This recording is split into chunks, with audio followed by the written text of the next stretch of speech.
کہ گر بے مثال آقا دا رتبہ کمال آقا دا، گر بے مثال آقا دا رتبہ کمال آقا دا، جنت نو لے کے جائے گا، جنت نو لے کے جائے گا، اے پیار میرے آقا دا۔ اب بلا کسی تاخیر کے ہم درس بخاری کے لیے ملتمس ہے فضیلت الشیخ استاذ العلماء فضیلت الشیخ محترم جناب حافظ عبدالغفار اعوان۔ میں ملتمس ہوں شیخ الحدیث و تفسیر محترم جناب حافظ عبدالغفار اعوان صاحب مائک پہ تشریف لائیں اور ہمیں درس بخاری پہ درس دیں۔ السلام علیکم ورحمۃ اللہ وبرکاتہ۔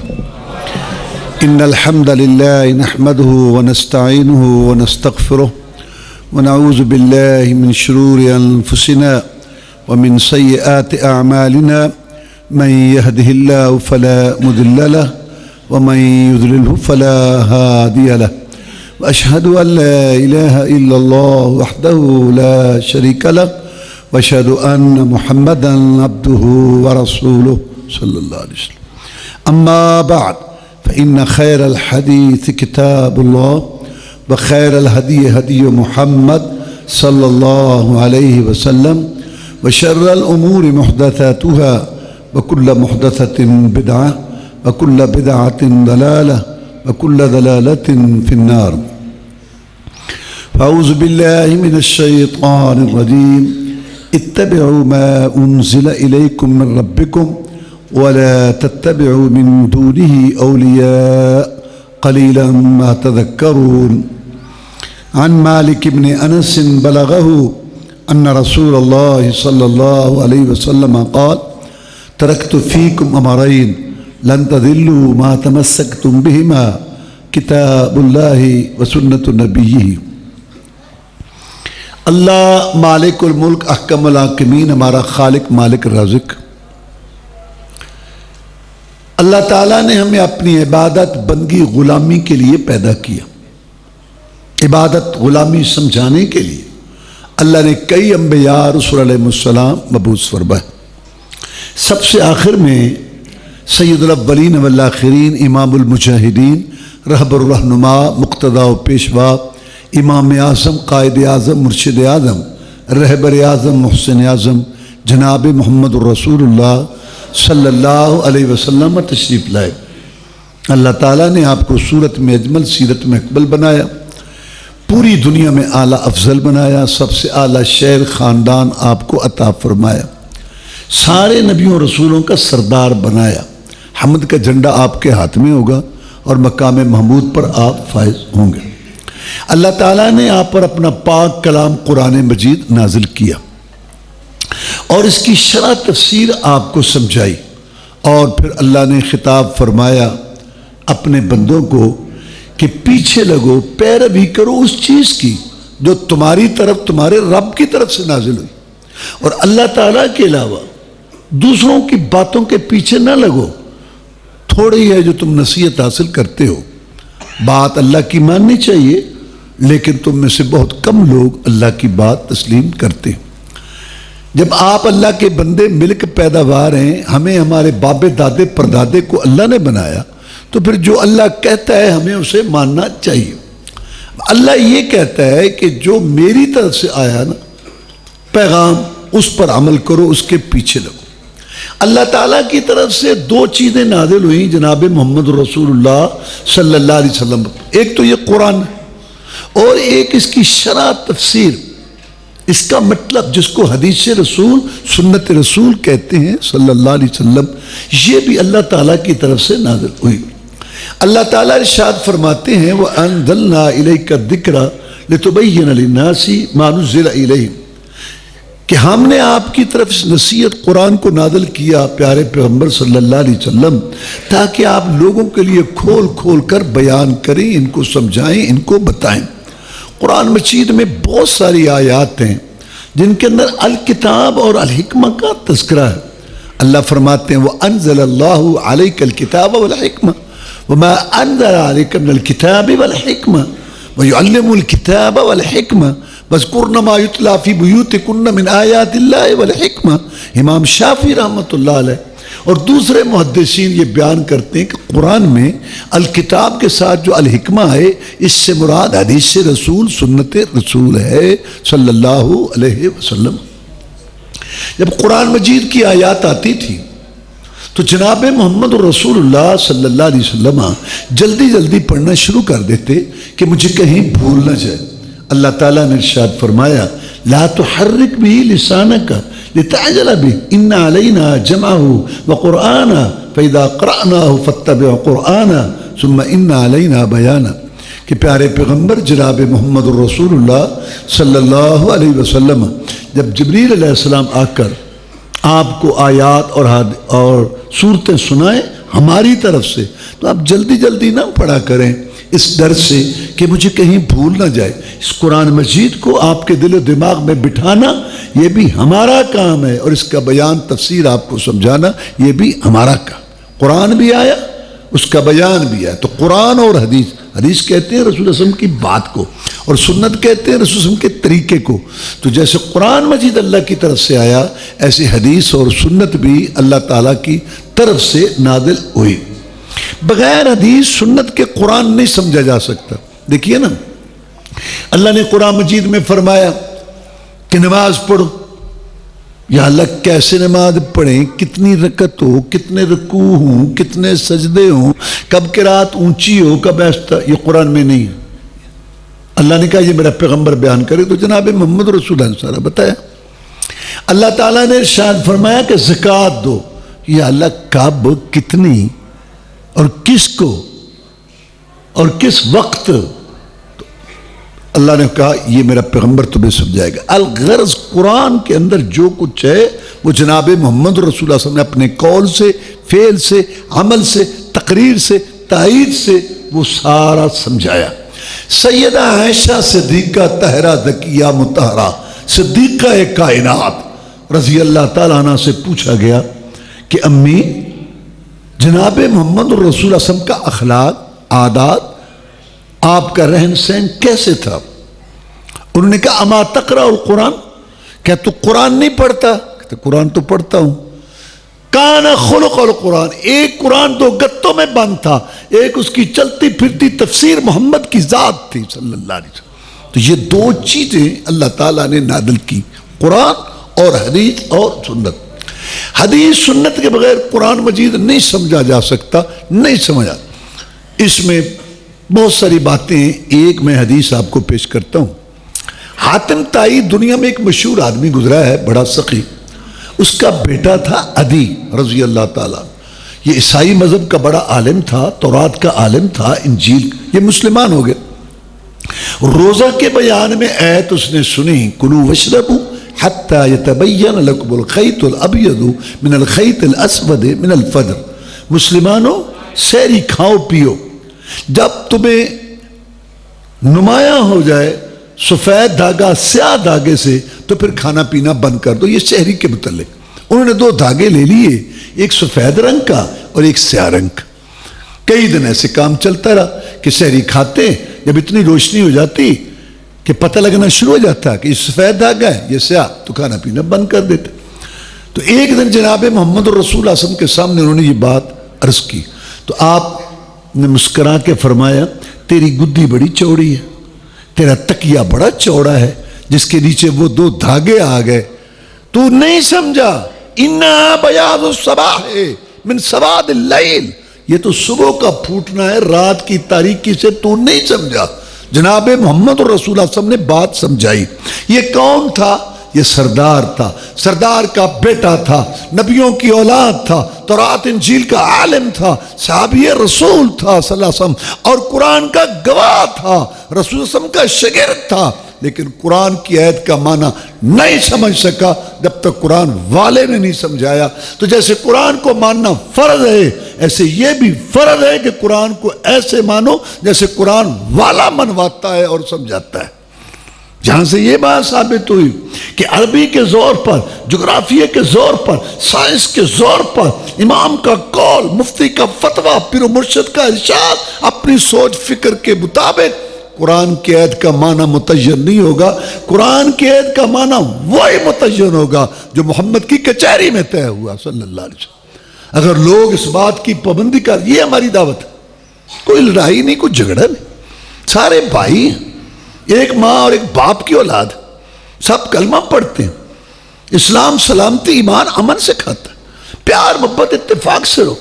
دین کے لیے آپس میں غصہ کرنا، جنگ و جدل، یہ جائز نہیں ہے. آپس کے اندر پیار محبت سے رہو. لیکن ایک بات طے کر لو کہ قرآن مجید کا معنی آیت کا وہی معتبر ہوگا جو جناب رسول اللہ صلی اللہ علیہ وسلم نے سمجھایا.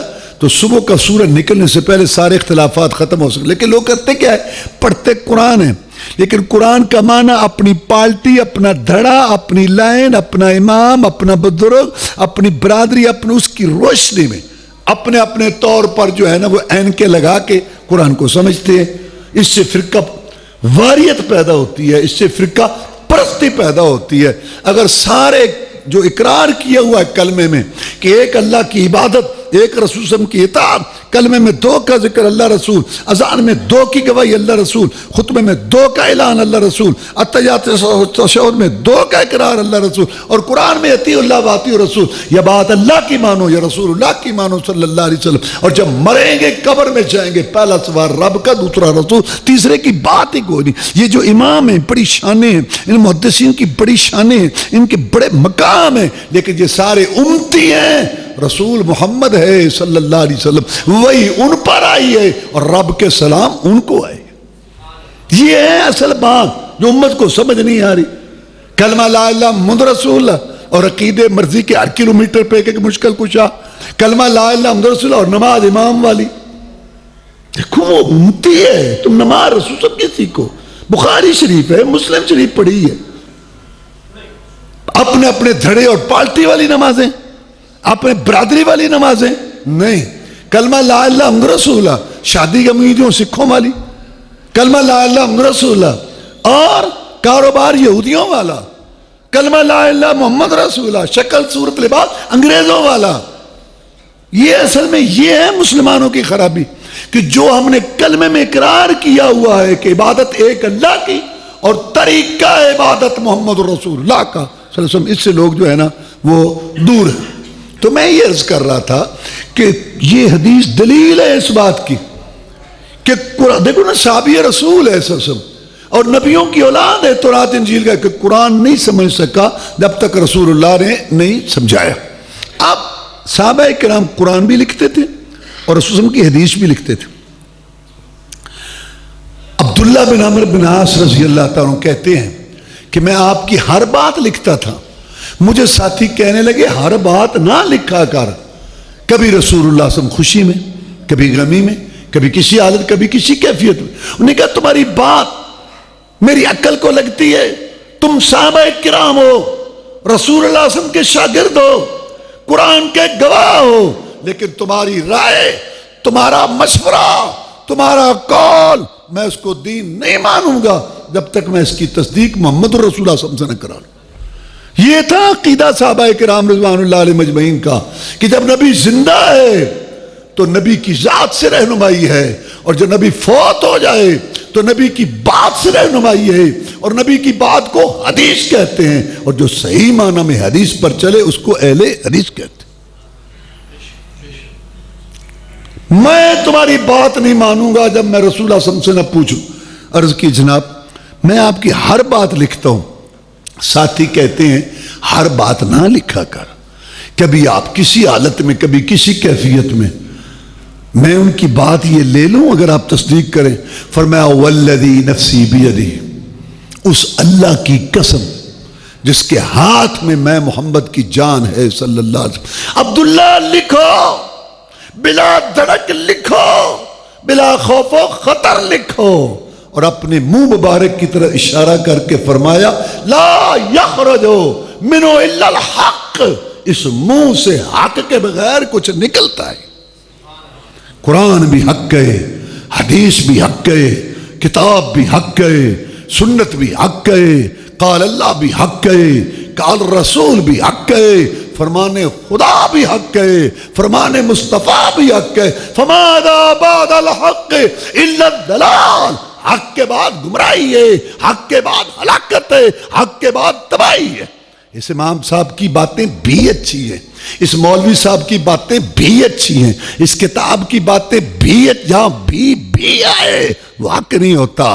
قرآن حدیث حق ہی حق ہے، کتاب و سنت حق ہی حق ہے، قال اللہ کا رسول حق ہی حق ہے۔ تو صحابہ لکھتے تھے، قرآن بھی لکھتے تھے۔ یہ شوشے چھوڑے ہوئے جو 200 سال بعد حدیث، تمہیں کس نے کہا 200 سال بعد لکھی؟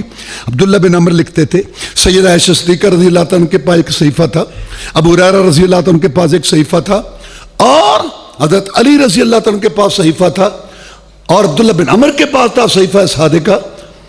بہت سے صحائف تھے، صحابہ نے حدیثیں لکھی۔ پھر رسول صاحب نے حکم دیا تھا یہ لکھو، زکوٰۃ کے مسائل لکھوائے، دیت کے مسائل لکھوائے، بادشاہوں کو خط لکھوائے، اور مختلف قسم کے جو فیصلہ جات تھے وہ آپ نے لکھوائے۔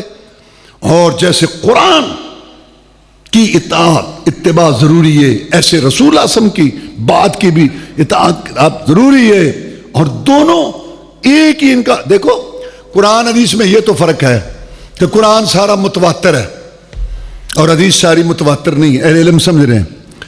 قرآن مجید کی ایک ایک حرف پہ 10 نیکی، الف لام میم، الف پہ 10 نیکیاں، لام پہ 10 میم، ایسی حدیث نہیں ہے۔ حدیث کے پڑھنے مطالعے کا ثواب ہے۔ قرآن کی تلاوت ہوتی ہے جیسے نماز میں قرات پڑھی جاتی، حدیث کی نہیں، یہ تو فرق ہے۔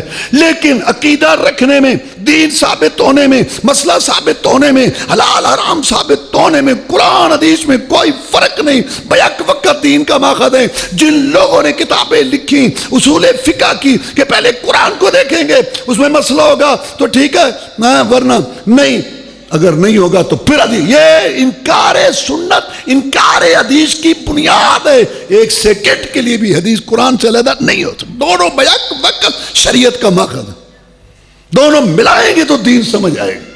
یہ تھی وہ بات جو صحابہ کرام رضوان اللہ علیہ اجمعین نے سمجھی، اور صحائف جو ہے یہ جو بعد میں کتابیں لکھی گئیں وہ صحائف سارے ان کے اندر سمو دیے گئے۔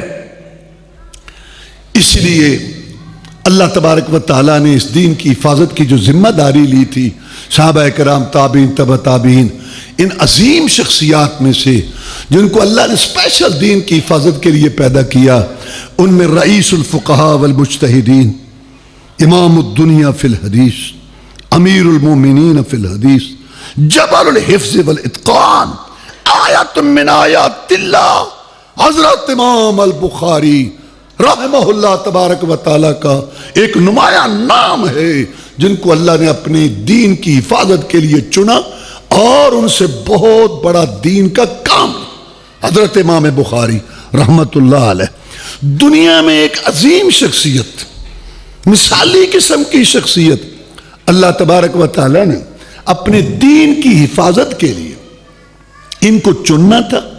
اس لیے جب یہ مادرزاد نبینا پیدا ہوئے تو ان کی ماں کی دعا سے اللہ نے ان کی نظر جو ہے لوٹا دی، اور ان کا والد بہت بڑا مال چھوڑ کے گیا تھا، بڑا امیر تھا ان کا والد۔ یہ اللہ نے انتظام کیا تھا تاکہ امام بخاری رحمت اللہ علیہ کو کاروبار روزی کے بکھیڑوں میں پڑنے کی ضرورت ہی نہ پڑے، اللہ نے پہلے انتظام کر دیا تھا۔ اتنا مال چھوڑ کے گیا تھا ان کا باپ امام بخاری رحمت اللہ، وہ مال جو ہے وہ لگاتے تھے کاروبار کے اندر، یہ اللہ نے انتظام۔ اور پھر اتنا اللہ تعالیٰ نے ان کو ذہن دیا تھا، فطانت اور سمجھ دی تھی کہ ابھی چھوٹے تھے، 11 سال کی عمر میں اپنے استاد کو کہا کہ استاد جی یہ جو آپ سند بیان کر رہے ہیں اس طرح نہیں ہے بلکہ اس طرح ہے۔ علامہ داخلی کو کہا، انہوں نے کہا نہیں بیٹا، کہ ٹھیک ہے جی آپ تو اس وقت چونکہ کتاب ہر کے پاس وہ لکھتے تھے، لکھی تو گھر جا کے دیکھ، کہا بخاری تمہاری بات ٹھیک ہے۔ اور پھر ماں بخاری نکلا بخارا سے، پھر بخارا، سمرقند، عراق، شام، یمن، مصر، مکہ، مدینہ، اور ایک دفعہ نہیں بے شمار دفعہ ان علاقوں میں گھوما اور پھرا، رسول کی حدیث اکٹھی کی، 1000 اساتذہ سے پڑھا، 1000 استاد ہے امام بخاری کا رحمت اللہ علیہ، جن میں نمایاں نام بڑے بڑے استاد، امام احمد بن حنبل رحمت اللہ علیہ، امام علی مدینی رحمت اللہ علیہ، امام اسحاق بن راہوے، اتنے بڑے بڑے اپنے وقت کے محدث، اور یہ امام بخاری رحمت اللہ علیہ کے استاد اور اساتذہ۔ جب طلباء پر مطمئن ہو تو کتنا بڑا مقام ہے۔ اساتذہ نے کہا امام بخاری رحمت اللہ علیہ کے مقام کے متعلق، امام احمد بن حنبل نے کہا ما خرج خراسان مثل محمد بن اسماعیل البخاری، خراسان کے علاقے سے بڑا علاقہ خراسان، اس کا حصہ تھا بخارا، کوئی ایسا عالم نہیں وہاں سے نکلا جیسا کہ امام بخاری ہے۔ یہ امام احمد بن حنبل کی بات ہے رحمت اللہ علیہ۔ اور امام اسحاق بن راہوے بہت بڑے محدث اور امام بخاری کے استاد رحمہ اللہ کہتے ہیں یا معاشرہ صاحب الحدیث، اے حدیث والو، حدیث کی تلاش کرنے والو، حدیث جمع کرنے والو، انظروا الی ھذا الشام، امام بخاری سے حدیثیں لے لو، اتنا بڑا محدث ہے وقت کا۔ لو کان فی زمن الحسن البصری لاحتاج الیہ فی الحدیث وعللہ، اگر یہ شخص بہت بڑے تابعی حسن بصری کے دور میں ہوتا وہ بھی محتاج ہوتا اس سے حدیث لینے میں، استاد کہہ رہا ہے۔ اور پھر امام بخاری رحمت اللہ علیہ کو اللہ تعالیٰ نے یہ مقام دیا کہ ان سے تقریباً 90,000 سے اوپر لاکھ کے قریب شاگردوں نے بخاری پڑھی پورے عالم اسلام، اور جن میں بڑے بڑے نام ہیں ان کے شاگردوں، امام مسلم رحمت اللہ علیہ امام بخاری کے شاگرد، امام ترمذی رحمت اللہ علیہ امام بخاری کے شاگرد، امام نسائی رحمت اللہ علیہ، اور بے شمار محدثین ان کے شاگرد ہیں۔ اور امام مسلم رحمہ اللہ نے ایک دفعہ کہا اے امام بخاری رحمہ اللہ لا یبغضک الا حاسد، اے بخاری تجھ سے بغض رکھنے والا حاسد ہے، حسد کرنے والا ہے۔ اور ایک دفعہ آئے اور امام بخاری رحمت اللہ کو بوسہ دیا پیشانی پہ اور کہا یا استاد الاستاذین یا سید المحدثین، اے محدثین کے سردار، استاذوں کے استاد، دانی مجھے اجازت دے اقبل رجلیکا، میں تیرے پاؤں چوموں۔ تو اس وقت دنیا میں مثالی ایک محدث، یہ امام بخاری رحمت اللہ کا عظیم بندہ۔ انہوں نے کتابیں بہت لکھی لیکن سب سے اہم کتاب جو امت پر احسان ہے وہ ہے بخاری شریف، الجامع الصحیح المسند المختصر من امور رسول اللہ صلی اللہ علیہ وسلم وسننہ وایامہ، یہ کتاب لکھی، اور یہ بھی استاد کے کہنے پر۔ کہتے ہیں کہ ایک دن استاد شیخ اسحاق بن راہوے نے کہا کلاس میں، یار لوگوں نے بہت جھوٹ ملا دیا ہے، پھیلا دیا ہے رسول کی حدیثوں کے ساتھ، میں یہ چاہتا ہوں کہ ایک صحیح مجموعہ حدیث کا بہترین اونچا قسم کا کوئی اس کو مرتب کرے نا، میری یہ خواہش ہے۔ امام بخاری کہتے ہیں رحمت اللہ علیہ میرے دل میں یہ بات آ گئی کہ میں یہ کام کروں گا انشاءاللہ۔ پھر اپنا خواب سنایا اپنے استاد کو، ان کو خواب آیا کہ جناب مجھے خواب آیا ہے کہ جناب محمد رسول اللہ صلی اللہ علیہ وسلم آرام فرما رہے ہیں اور میرے ہاتھ میں پنکھا ہے اور میں وہ پنکھا چلا رہا ہوں، آپ پر مکھیاں بیٹھتی ہیں جسم پر تو میں مکھیوں کو اڑا رہا ہوں۔ انہوں نے کہا اللہ تو اس سے کام لے گا، تو صحیح حدیثوں کو ایک طرف اور جو آپ کی طرف غلط حدیثیں منسوب ہو گئی ہیں ان کو تو ایک طرف کرے گا۔ تو پھر میں نے یہ کام شروع کر دیا۔ امام بخاری رحمت اللہ نے اس کے لیے سفر کیے، بڑی محنتیں کی، بہت زیادہ تکالیف اٹھائیں، بہت نیکی اور تقوی کی راہ اختیار کی، بہت زیادہ جو ہے ان کے اندر اللہ تبارک و تعالی کی طرف رجوع تھا اور جناب محمد الرسول اللہ صلی اللہ علیہ وسلم کی سنت کی محبت تھی۔ ان کی نیکی کی میں ایک بات بتاؤں، ہمارے لحاظ سے تو کوئی ایسی بات ہی نہیں ہے۔ یہ کاروبار کرتے تھے نا، پیسہ لگاتے تھے تو لوگوں کو سودا دیتے تھے، وہ کاروبار کرتے تھے، پیسہ دیتے تھے، سودا دیتے تھے، کاروبار تھا۔ تو ان کا مال لینے کے لیے کچھ تاجر آئے رات کو، کہنے لگے کہ یہ مال آپ ہمیں دے دیں اور اتنا نفع ہم دیں گے۔ کہتے اچھا سوچوں گا۔ صبح کچھ اور تاجر آ گئے، انہوں نے رات والے تاجروں سے زیادہ نفع کی پیشکش کی۔ کہنے لگے یار بات یہ جو رات کو تاجر آئے تھے نا انہوں نے میرے ساتھ بات کی تھی، تو میں نے کہا اچھا میں سوچوں گا. بعد میں میرے ذہن میں بات آ گئی تھی، میری نیت بن گئی تھی کہ یہ سودا میں ان کو دوں گا اس ریٹ پر جیسے یہ کہہ رہے ہیں. اب ٹھیک ہے تم زیادہ پیشکش کر رہے ہو، لیکن میں بخاری اپنی نیت نہیں بدلنا چاہتا، میں انہیں کو دوں گا. ہمارے لحاظ سے یہ کوئی اتنی، لیکن دیکھو یہ ہے، یہ حدیث کا چوکیدار ہے، محافظ. میں کہتا ہوں اس کو اللہ نے اسپیشلسٹ کے لیے پیدا کیا. اور پھر امانت کا وہ مشہور واقعہ، سفر کرتے تھے نا حدیث اکٹھی کرنے کے لیے، وہاں سنتے کہ فلاں کے پاس ہے، وہاں پہنچتے تو کشتی میں بیٹھے تھے.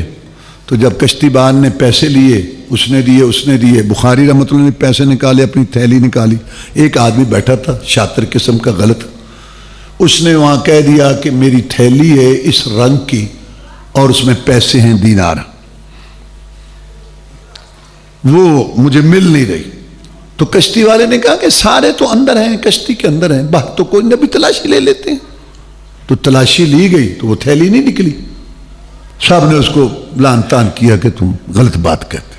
اچھا چلو، اب کشتی کنارے لگی، سارے اتر کے اپنی اپنی منزل کو روان.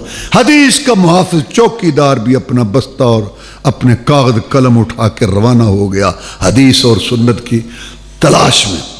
تو وہ آدمی پیچھے گیا، کہتا ہے اجنبی مسافر ایک بات تو بتا، وہ جو تھیلی تمہارے پاس تھی وہ کہاں گئی؟ کہنے کہ بات سنو، تمہارے کام بھی نہیں آئی، ہمارے بھی نہیں آئی، چھوڑو اس بات کو، کہاں گئی؟ نہیں یار، تھیلی تو تمہارے پاس تھی، گئی کہاں؟ کہتا میں تو پانی میں پھینک دی تھی.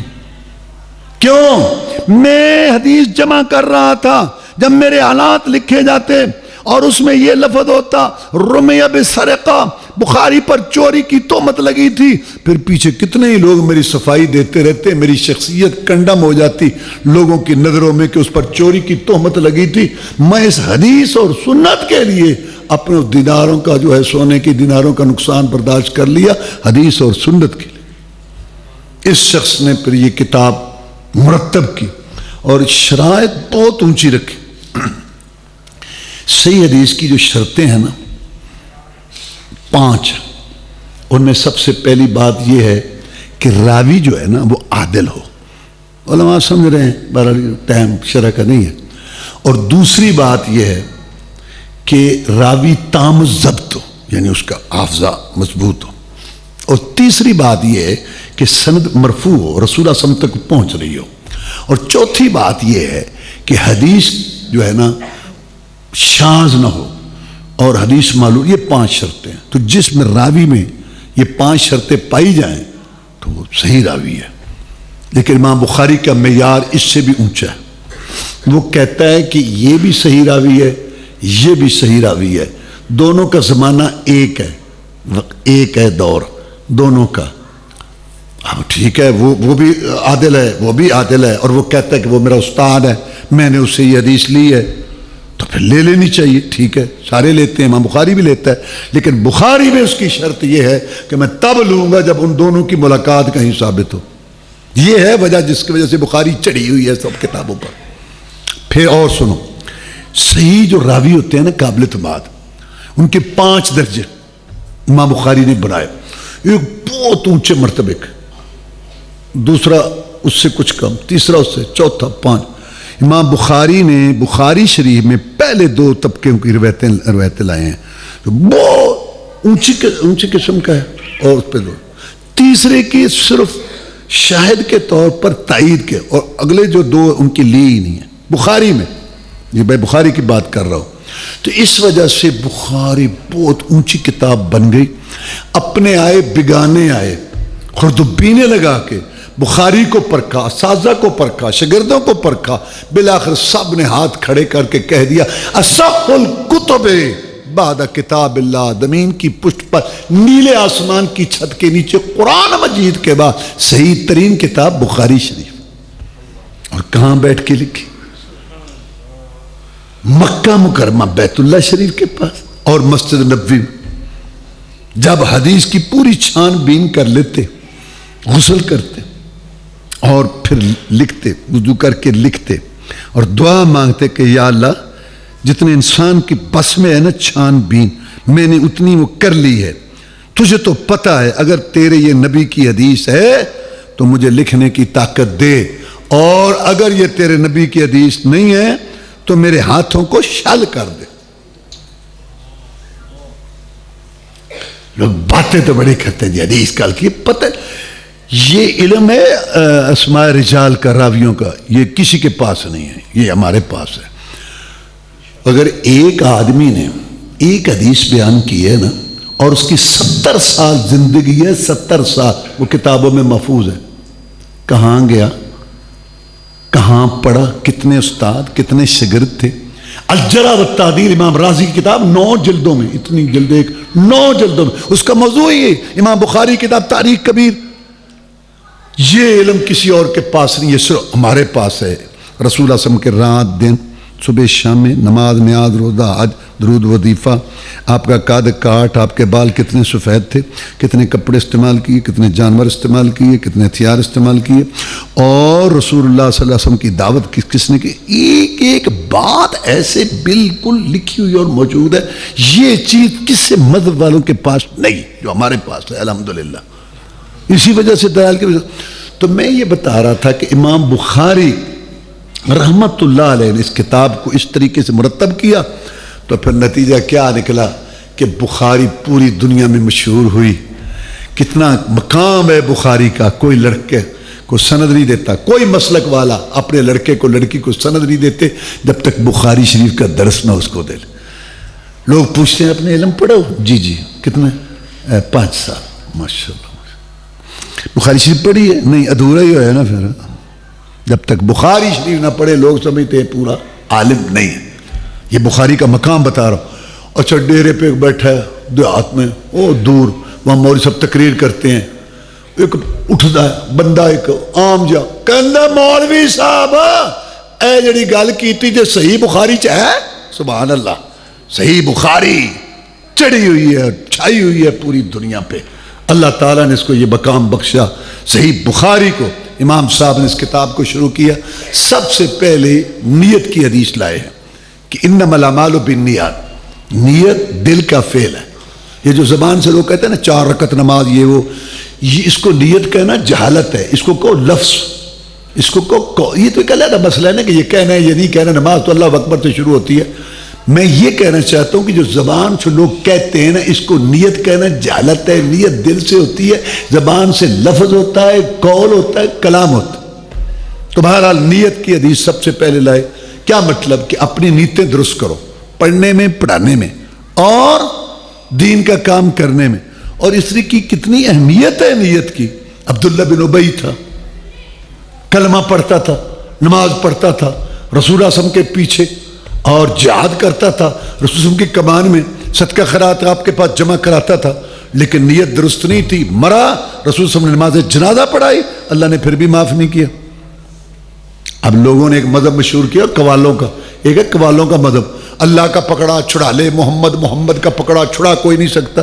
اور یا ابئی کا جنازہ پڑھایا نبی نے، نہ پائی خلاصی منافق شکی نے، گل فیصلے دی سنائی وہی نے، خدا جس نو پکڑے چھڑا کوئی نہیں سکتا۔ تو یہاں نیت کی خرابی تھی تو عمل قبول نہیں ہوا، اتنے عمل کر کے بھی۔ اور اس کے مقابلے میں تبوک کی جنگ بڑی سخت جنگ ہے، سپر طاقت سے ٹکرانا تھا، دور دراز کا سفر تھا، گرمی کا موسم تھا، کئی آدمی باری باری اونٹ پر سوار ہو کے گئے۔ تو جب آپ واپس آئے تو آپ نے فرمایا کچھ لوگ مدینہ میں ہیں، ہمارے ساتھ نہیں آئے، گھروں میں ہیں، لیکن اللہ نے ثواب میں ان کو تمہارے برابر کر دیا۔ وہ کون ہے؟ قرآن میں ان کا ذکر ہے، وَلَا عَلَى الَّذِينَ إِذَا مَا أَتَوْكَ لِتَحْمِلَهُمْ قُلْتَ لَا أَجِدُ مَا أَحْمِلُكُمْ عَلَيْهِ تَوَلَّوْا وَأَعْيُنُهُمْ تَفِيضُ مِنَ الدَّمْعِ حَذَرَ اللَّهِ يَجِدُ مَا يُنْفِقُونَ۔ پیارے پیغمبر صلی اللہ علیہ وسلم، میں ان پر ناراض نہیں ہوں جو تیرے پاس آئے تھے جہاد کرنے کے لیے، اور تو نے معذرت کی کہ میرے پاس سواریاں نہیں ہیں، ان کے پاس اپنے بھی نہیں تھے، جہاد کے قافلے روانہ ہوئے اور آنکھوں سے آنسو بہ رہے تھے، اللہ نے ان کو ثواب میں ان کے برابر کر دیا، کیونکہ اللہ علیم بذات الصدور ہے، سینوں کے بھید جانتا ہے۔ اندھیری کالی کٹرات ہو، طوفان باد باراں ہو، کالے پتھروں پر چلنے والی کالی چمٹی کا مولا رنگ بھی دیکھتے ہیں اور اس کے پاؤں کی آواز بھی سنتے ہیں۔ اللہ کو پتہ تھا کہ ان کے دل دماغ مجاہدین کے ساتھ ہے محاذوں پر، تو سمجھ آ گئی بات کہ نیت درست ہے، عمل نہ بھی ہو ثواب مل جاتا ہے، نیت درست نہ ہو عمل ہوں چاہے رسول اللہ کے ساتھ مل کے ہوں تو قبول نہیں ہوتے. آگے وحی کا باب باندھا ہے یہ بتانے کے لیے کہ جو کچھ بخاری شریف کے اندر میں لکھ رہا ہوں سب کی بنیاد وحی پر ہے. جیسے میں بتا چکا ہوں کہ قرآن بھی وحی ہے اور حدیث بھی وحی ہے, دونوں اللہ کی طرف. اس کے بعد کتاب الایمان, ایمان کا تذکرہ. لوگوں نے اس میں بڑا اختلاف کیا. امام صاحب نے صحیح مسلک بتایا قرآن حدیث کے مطابق کہ ایمان 3 چیزوں کا نام ہے. اقرار زبان سے, اور دل سے تصدیق, اور اس کے مطابق عمل. زبان سے اقرار نہ ہو آدمی کافر ہے, دل میں تصدیق نہ ہو منافق ہے, اور اس کے مطابق عمل نہ ہو جھوٹا فریبی ہے. یہ 3 چیزیں ایمان ان سے مرکب ہے. اب بعض لوگوں نے کہا کہ صرف قول ایمان, جیسے کرامیہ نے کہا, امام صاحب نے ان کا رد کیا کہ اعمال ایمان میں داخل. بعض لوگوں نے کہا صرف تصدیق, جیسے جہمیہ نے, امام صاحب نے اس کا رد کیا کہ نہیں صرف تصدیق جو ہے نا وہ نہیں بلکہ ساتھ اقرار بھی. اور بعض لوگوں نے کہا کہ اعمال ایمان میں داخل نہیں ہے, تو امام صاحب نے یہاں باب باندھے کہ اعمال ایمان میں داخل ہے. بعض لوگوں نے کہا کہ کبیرہ گناہ کرنے سے انسان کافر ہو جاتا ہے, جیسے معتزلہ اور خارجیوں, ان کا رد کیا کہ نہیں, جو گناہ کرے گا ہم کہیں گے ناقص ایمان والا ہے, ایمان اس سے نہیں گیا. یہ بیان کیا کہ بعد علم کی بات کی, علم حاصل کرو. اللہ تبارک و تعالیٰ نے فرمایا فَعْلَمْ أَنَّهُ لَا إِلَهَ إِلَّا اللَّهُ. اللہ نے اپنے نبی کو کہا کہ پہلے علم حاصل کرو اور پھر جو ہے آگے عمل کرو, اور پھر جو آگے جو تبلیغ کرو. ہمارے ہاں یہ ایک بڑا عجیب مسئلہ چل گیا کہ سیکھا کچھ نہیں ہے اور تبلیغ میں چل, پہلے تبلیغ میں پہلے سیکھو, سیکھ کے بیٹھ کے پڑھ کے چلو نکلے اللہ کی راہ میں, تو ہفتہ 2 ہفتے پہلے حدیثیں ایتیں نماز پڑھ کے سیکھ کے پھر آگے سمجھاؤ. تو اس لیے امام صاحب نے یہ باب باندھا کہ پہلے علم پھر عمل, اور پھر علم کی فضیلت بیان کی. تو مرد بھی علم حاصل کرتے تھے اور عورتیں بھی. عبداللہ بن مسعود کے پاس ایک عورت آئی رضی اللہ تعالیٰ, اس کا نام تھا ام یعقوب, چونکہ عورتوں کا پروگرام ہے نا. ام یعقوب وہ آئی اور وہ آ کے کہتی ہے کہ عبداللہ رضی اللہ تعالیٰ عنہ تو لعنت کرتا ہے ایسی عورتوں پر جو بناوٹی بال لگاتی ہیں یا لگواتی ہیں, دانتوں میں فاصلہ کرتی ہیں یا کرواتی ہیں, چہرے کے بال اکھیڑتی ہیں یا اکھڑواتی ہیں, اور جسم کے کسی حصے کو زخمی کر کے سرما بھرتی ہیں یا بھرواتی ہیں. عبداللہ بن مسعود رضی اللہ تعالیٰ نے کہا میں کیوں نہ لعنت کروں ایسی عورتوں پر جن پر اللہ نے اپنی کتاب میں لعنت کی ہے, میں کیوں نہ کروں. اس نے کہا میں نے قرآن سارا پڑھا ہے, اس میں نہیں. میں یہ بات بتانا چاہتا تھا کہ اس وقت کی عورتیں بھی قرآن جانتی تھی. آج مرد ہزاروں کی تعداد میں جن کو ناظر قرآن نہیں پڑھنا آتا, تو ہدایت کہاں سے آئے گی. دین اللہ تبارک و تعالیٰ بغیر محنت کے نہیں دیتا, دنیا دیتا ہے بغیر مانگے بھی کبھی مل جاتی ہے, بغیر محنت کے بھی مل جاتی ہے, لیکن دین ایمان رسول صلی اللہ علیہ وسلم طریقہ نہیں ملتا بغیر محنت کے, بغیر طلب کے, بغیر پڑھے کے. آدمی کہ تو بھی ٹھیک ہے میں بھی, جہاں کو لگا پھر کہیں لگے پھرتے تو بھی لگا پھر. تو یہ دین سیکھنے سے. اس وقت کی عورتیں بھی قرآن جانتی تھی. اس نے کہا کہ تو نے یہ آیت پڑھی ما آتاکم الرسول فخذوہ ما نہاکم عنہ فانتہوا, ہاں جو تمہیں رسول اللہ صلی اللہ علیہ وسلم دیں اس کو لے لو, ہدایات جس سے روک کے رک جاؤ, ہاں یہ پڑھیے. تو پھر رسول اللہ صلی اللہ علیہ وسلم نے لعنت کی ہے ایسی عورتوں پر, اور اللہ کے رسول کا لعنت کرنا اللہ کا لعنت کرنا ہے. کتنی عورتیں جو آگے بڑھی ہوئی تھی علم میں. سیدہ عائشہ صدیقہ رضی اللہ تعالیٰ عنہ نے اتنا علم حاصل کیا تھا کہ رسول اللہ صلی اللہ علیہ وسلم کی وفات کے بعد عمر فاروق رضی اللہ تعالیٰ عنہ کے خلافت میں جب مجلس جبتی علماء کی بڑے بڑے تو مسئلہ پیش ہوتا, کئی دفعہ سارے صحابہ ان کے پاس کوئی حدیث نہیں ہوتی, پھر ایک وفد ترتیب پاتا, جاؤ امی سے پوچھو. پھر وفد آتا, امی کو سلام کہتے, پردے کے پیچھے امی سے بات کرتے اور پوچھتے کہ اس بارہ میں عمر اور اس کے ساتھی تو پھنسے پڑے ہیں, امی آپ نے کوئی حدیث؟ ہاں فلاں دن تھا دوپہر کے وقت انصار کی فلاں عورت آئی تھی, اس نے یہ بات پوچھی تھی, میرے نبی نے یہ ایسے بتایا تھا. تو مسئلہ حل ہو گیا اور خوشی خوشی امی کے لیے دعائیں کرتے ہوئے جاتے. 18 سال عمر تھی ساری. اور پھر سعید بن مسیب بہت بڑے تابعی ہیں, سارے صحابہ کا علم تقریباً ان کے پاس تھا, بہت بڑے تابعی ہیں. انہوں نے اپنی بیٹی کی شادی کی اپنے ایک شاگرد کے ساتھ. تو رات گزری تو دوسرے دن سعید بن مسیب کا جو شاگرد بھی ہے داماد بھی ہے, اس نے اپنا بستہ اٹھایا اور چل پڑا مسجد نبوی کی طرف. تو تو اس کی بیوی کہتی ہے سید مسیب کی بیٹی کہ کہاں جا رہے ہو؟ انہوں نے کہا ٹھیک ہے شادی ہو گئی ہے لیکن میں علم تو نہیں چھوڑ سکتا، تمہارا باپ وہاں رسول اللہ صلی اللہ علیہ وسلم کی وراثت علم کی وہاں جو ہے وہ تقسیم کر رہا ہے مسجد نبوی میں اپنا پڑھنے جا رہا ہوں۔ اس نے کہا میرے سرتاج میں آپ کو پڑھنے سے نہیں روکتی، میں تو یہ کہنا چاہتی ہوں کہ جو صحابہ کرام کے علم کا وارث ہے نا میرا باپ سعید بن مسیب تابعین کا سردار، اس کا سارا علم اس کی بیٹی تیرے گھر میں لے آئی ہے، کہیں اور جانا ہے تو جاؤ، میں سارا علم اس کا۔ امام مالک رحمۃ اللہ علیہ حدیث پڑھا رہے ہوتے، لوگ سینکڑوں کی تعداد میں ہوتے، تو حدیث پڑھی کوئی غلطی کرتا ہے تو پیچھے دروازے کے پیچھے سے آواز آتی، ان کی بیٹی بیٹھی ہوتی تھی پیچھے، تو اس میں وہ توجہ دلاتی کہ ابو دھیان کرو حدیث رسول غلط پڑھی جا رہی ہے، ٹھیک پڑھ۔ ایک دفعہ مدینہ میں ایک بڑا فقیہ آیا، اس نے ایک عورت سبزی بیچ رہی تھی، اس کو کہا کہ یہ سبزی دے دو مجھے، اور جب روٹی پکے گی نا، اس وقت تندور پہ روٹیاں پکتی تھی تو وہ دیتے ہوتے تھے، جب روٹی پکے گی تو میں آپ کو وہاں سے روٹی اس وقت دے دوں گا۔ اس نے کہا ویسے لینا ہے تو لے لو، سودا تو یہ نہیں ہے، اس کو تو سودا تو نہیں کہتے، یہ تو سودا تو نہیں ایسے ہو سکتا۔ تو بڑے حیران ہوئے، تو بعد میں آگے جا کر انہوں نے بتایا کہ یہاں وہاں ایک نا بیٹھی تھی عورت سبزی بیچ رہی تھی، تو بڑے مسئلے جانتی ہے وہ۔ لوگوں نے کہا کہاں وہاں؟ اچھا وہ فلانے چوک پہ، وہ امام مالک کے گھر میں برتن دھوتی ہے۔ لو وہ برتن دھوتے دھوتے عالمہ بن گئی۔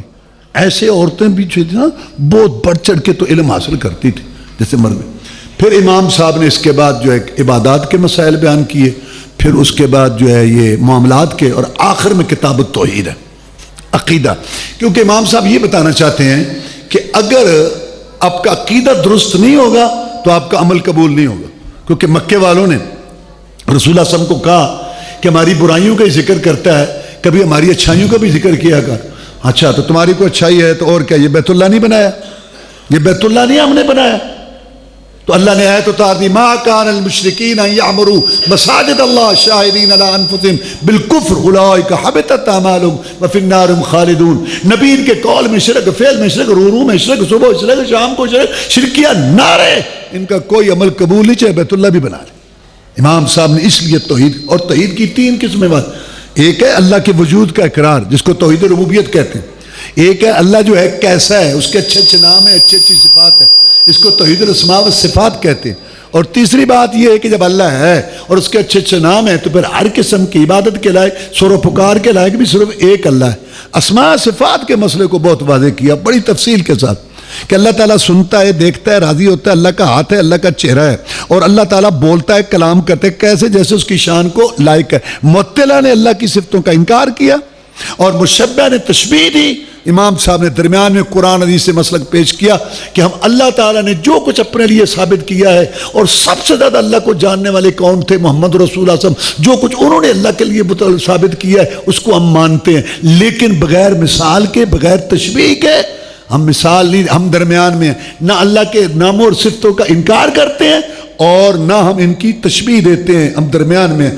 ہمارا مسلک ایسے ہے جیسے لبن خالصا، خالص دودھ۔ قرآن میں اللہ تعالیٰ نے فرمایا من بین فرث و دم لبن خالصا، میں گوبر اور خون کے درمیان سے تمہیں خالص دودھ پلاتا ہوں، اللہ فرماتے ہیں۔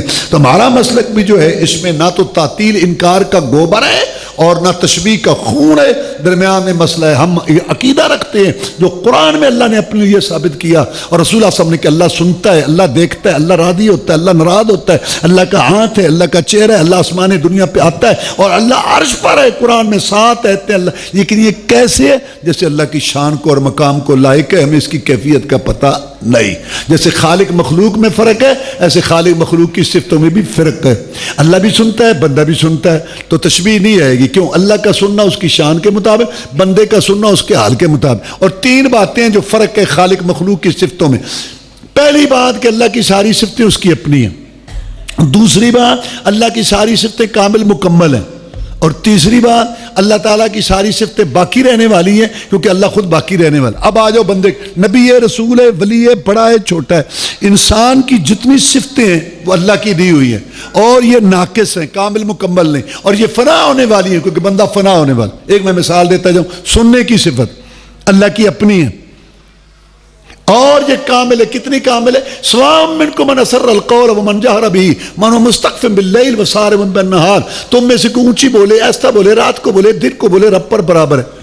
سیدہ عائشہ صدیقہ کہتی ہیں رضی اللہ تعالیٰ عنہ، خولہ آئی تھی اپنے خامد اوس بن صامت کے متعلق بات کرتی تھی، میں پاس بیٹھی تھی، چھوٹا سا حجرہ تھا، میں تو نہ سن سکی. اللہ نے عرش پر 7 آسمانوں سے اوپر اس کی بات سن لی، اور سورہ جو ہے نا مجادلہ کی آیت آ گئی، قد سمع اللہ قول التی تجادلک فی زوجہا. اللہ نے بات سن لی اس عورت کی جو تیرے ساتھ بات کر رہی تھی اپنے خامد کے بارے میں. واللہ یسمع تحاورکما، اللہ تمہاری سرگوشی سن رہا تھا، میں تو نہ سن سکی، اللہ نے وہاں سن لی. میں اللہ کے سننے کی طاقت پر قربان ہوں. اور پھر یہ باقی رہنے والی ہے کیونکہ اللہ خود باقی رہنے والا ہے. اب آ جاؤ بندوں کی طرف. بندے کی صفت یہ سننے والی اللہ کی دی ہوئی ہے، اور یہ کامل نہیں ہے. بندہ نزدیک سے سنتا ہے، دور سے نہیں سنتا. توجہ ہو تو سنتا ہے، توجہ نہ ہو تو نہیں سنتا. جاگتا ہو تو سنتا ہے، سویا ہو تو نہیں سنتا. زندہ ہو سنتا ہے، مر جائے نہیں سنتا. قبر میں جناب محمد رسول اللہ صلی اللہ علیہ وسلم ہو، یہاں ابوبکر صدیق جیسا انسان ہو، کنیکشن قائم نہیں ہو سکتا. وہ جہان اور ہے، یہ جہان اور ہے.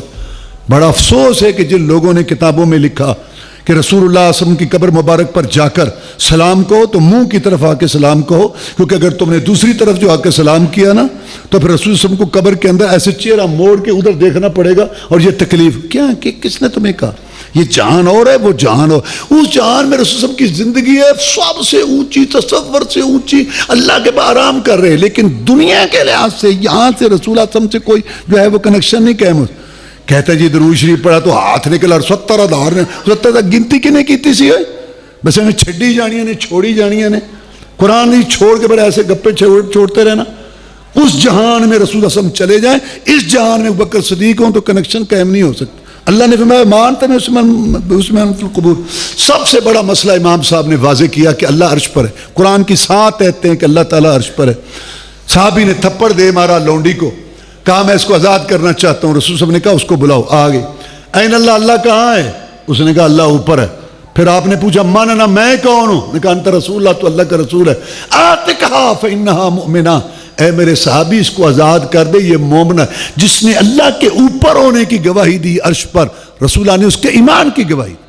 عرش پر ہو کر بھی شارک کے نیڑے قریب ہے، شارک کے قریب ہو کر بھی عرش پر ہے. یہ دور نزدیک کے چکر ہمارے لحاظ. اللہ کہتا ہے میں عرش پر ہوں، تو ہمیں بھی یہ عقیدہ رکھنا ہے. اور پھر دوسرا مسئلہ واضح کیا کلام کا.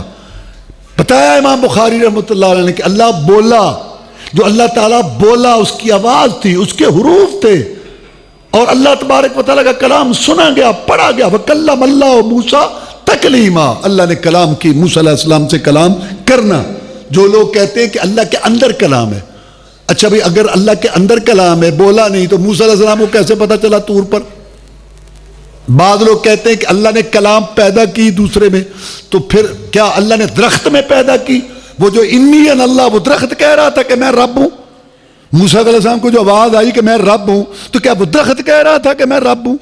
نہیں، بات وہی آ گئی کہ اللہ بولتا ہے، اس کی آواز ہے، وہ سنے گی. اور امام صاحب نے باب باندھے کہ کل جنت میں اللہ کلام کرے گا. اور اس طریقے سے اللہ تعالیٰ نے فرشتوں سے کلام کیا، موسیٰ علیہ السلام سے کلام. کیسے؟ جیسے اس کی شان کو لائق ہے. لوگوں کے ذہن میں اصل میں یہ بات آ جاتی ہے کہ اللہ کی صفت کو مانے تو ذہن سننے کی یہ کان آ جاتا، دیکھنے کی یہ آنکھ آ جاتی، عرش پر ہوں تو وہ تخت آ. غلط ہے، یہ بات آنے ہی نہیں چاہیے. جیسے خالق مخلوق میں فرق ہے، ایسے خالق مخلوق کی صفتوں میں بھی فرق ہے. امام بخاری رحمۃ اللہ آخری جو باب باندھا وہ بھی یہی ہے کہ کل قیامت کے دن یہ جو ہم عمل کرتے ہیں، جو ہیں یہ سارے ان کا وزن ہوگا.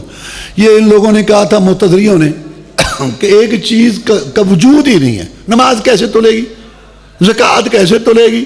امام صاحب رحمۃ اللہ علیہ نے حدیث پیش کی، ابو ہریرہ روایت کرتے ہیں کہ کلمتان ہے کہ 2 کلمے ہیں، خفیفتان علی اللسان کہ زبان پر ہلکے پھلکے ہیں، اور حبیبتان رحمان، رحمان کو بڑے پیارے ہیں، ثقیلتان فی المیزان ترازو میں وہ بھاری ہوں گے. وہ 2 کلمے کیا ہیں؟ سبحان اللہ و بحمدہ سبحان اللہ العظیم.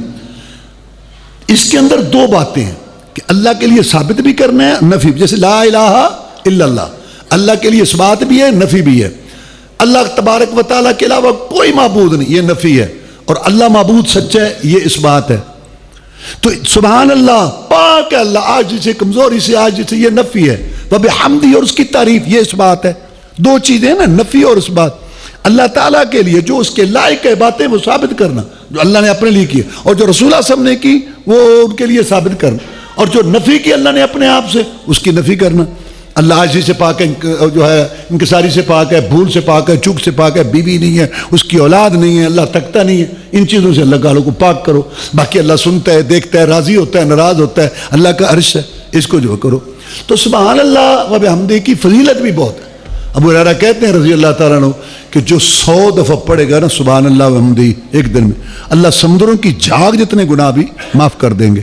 اور رسول اللہ صلی اللہ علیہ وسلم نے فرمایا کہ سب سے افضل کلمے جو اللہ کے ہاں ہیں سبحان اللہ والحمدللہ لا الہ الا اللہ واللہ اکبر، یہ 100 دفعہ پڑھے تو اللہ تبارک و تعالیٰ 100 گھوڑے جہاد میں دینے کا ثواب، 100 اونٹ اور 10 غلام اسماعیل علیہ السلام کی نسل اولاد سے آزاد کرنے کا اللہ ثواب دیتے ہیں.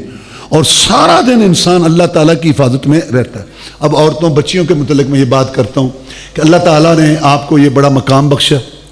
آپ نے قرآن حدیث پڑھا اور بخاری شریف پڑھی. اب اس کا حق ہے کہ اس کو آگے پھیلاؤ اور آگے بتاؤ.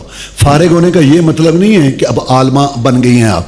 ہم مدینہ شریف میں پڑھتے تھے، جب ہم مدینہ میں فارغ ہوئے ہمارے استاد نے ایک بات کہی تھی ہمیں. انہوں نے کہا تم یہ نہ سمجھو کہ عالم بن گئے ہو، ہم نے تمہاری انگلی پکڑی اور تمہیں علم کے شہر کے دروازے پہ لا کے کھڑا کر دیا. تم علم کے دروازے پر پہنچو، علم آگے ہے، وہاں آگے علم ہے، اس کا مطالعہ. تو یہ بچیوں کو بھی چاہیے کہ آگے مطالعہ کرے تحقیق. اور اللہ نے آپ کا بڑا مقام بنایا ہے. یہ لوگ تو الٹی سیدھی باتیں کرتے ہیں. تم تو بیٹی ہو تو رسول نے فرمایا جس کو اللہ نے 2 بیٹیاں یا 2 زیادہ دی کل کو میرا پڑوسی ہوگا جنت میں. اور جب یہ بیوی بن گئی تو اللہ نے سورۃ الروم میں جہاں بڑی بڑی اپنی نعمتوں کا ذکر کیا نا، بڑی بڑی نعمتیں، کیا میں نے زمین بنائی، آسمان بنایا، بارش برساتا ہوں، تو وہاں اللہ نے کہا اللہ نے تمہاری بیویاں بنائیں.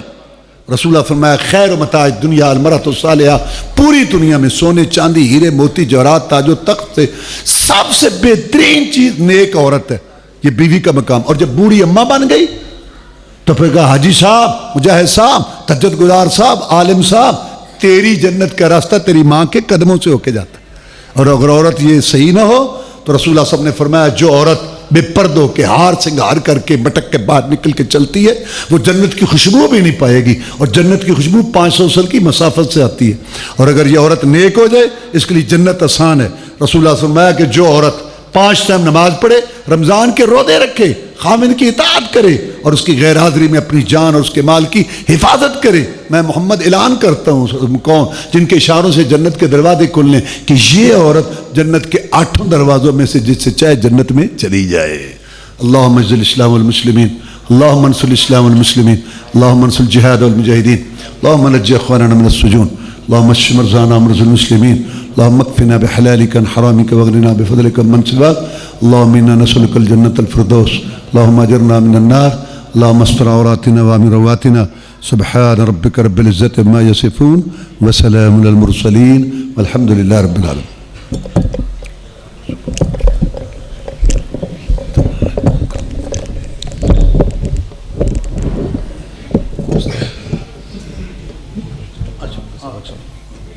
جلدی لے آ، کوئی بھی لے.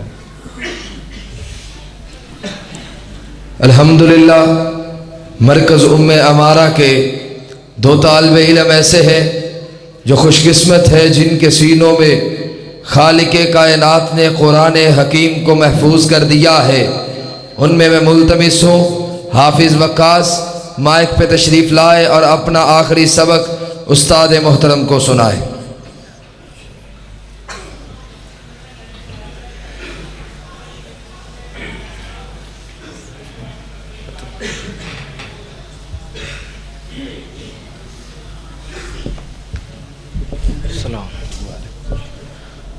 السلام علیکم ورحمۃ اللہ وبرکاتہ. اعوذ باللہ من الشیطان الرجیم، بسم اللہ الرحمن الرحیم. للہ ما فی السماوات وما فی الارض وَإِن تُبْدُوا مَا فِي أَنفُسِكُمْ أَوْ تُخْفُوهُ أو تخفوه يحاسبكم به الله فيغفر لمن يشاء ويعذب من يشاء والله على كل شيء قدير.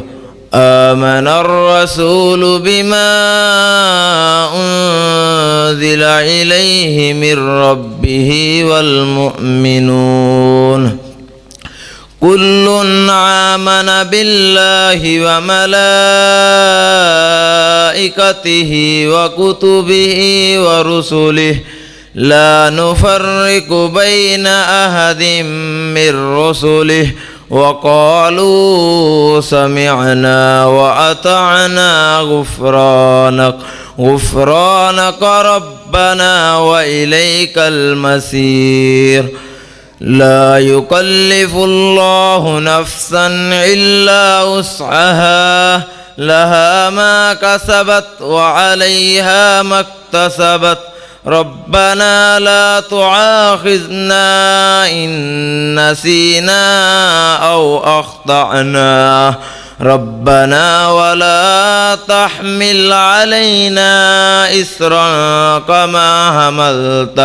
كما حملته على الذين من قبلنا ربنا ولا تحملنا ما لا طاقة لنا به واعف عنا واغفر لنا وارحمنا أنت مولانا فانصرنا على القوم الكافرين.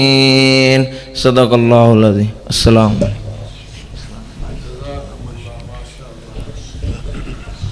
دوسرا سبق سنانے کے لیے میں دعوت دیتا ہوں حافظ عمر فاروق مائک پہ تشریف لائے اور اپنا آخری سبق سنائے.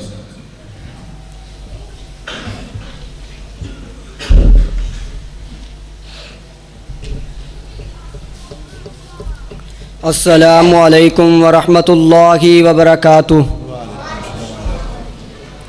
اعوذ باللہ من الشیطان الرجیم بسم اللہ الرحمن الرحیم للہ ما فی السماوات وما فی الارض وَإِن تُبْدُوا مَا فِي أَنفُسِكُمْ أَوْ تُخْفُوهُ يُحَاسِبْكُم بِهِ اللَّهُ فَيَغْفِرُ لِمَن يَشَاءُ وَيُعَذِّبُ مَن يَشَاءُ وَاللَّهُ عَلَى كُلِّ شَيْءٍ قَدِيرٌ. آمن الرسول بما أنزل إليه من ربه والمؤمنون كل آمن بالله وملائكته وكتبه ورسله لا نفرق بين أحد من رسله وقالوا سمعنا وأطعنا غفرانك ربنا وإليك المصير. لا يكلف الله نفسا إلا وسعها لها ما كسبت وعليها ما اكتسبت ربنا لا تؤاخذنا إن نسينا أو أخطأنا ربنا ولا تحمل علينا إصرا كما حملته على الذين من قبلنا ربنا ولا تحملنا ما لا طاقة لنا به واعف عنا واغفر لنا وارحمنا أنت مولانا فانصرنا على القوم الكافرين. صدق الله العظيم.